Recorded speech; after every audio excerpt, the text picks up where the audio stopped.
Evet arkadaşlar, şimdi kuyunun 70 metre içerisindeyiz. Kersenbaş'tayız. Yataya başlayacağız. Odamızı yapmaya başladık. Görüyorsunuz. Burada eski suyun geçtiğine şeylerimiz var, izlerimiz var. Biz de bizim damadı işe öğrettik. Şimdi elimize ayağımızdan aldık. O da yapmamıza devam. Evet.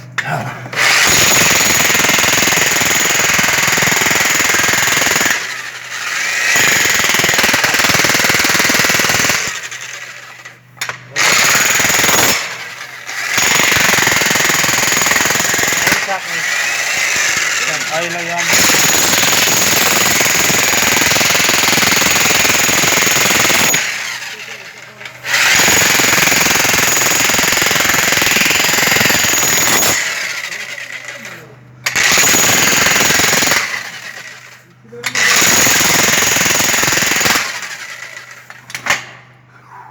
Hırlar.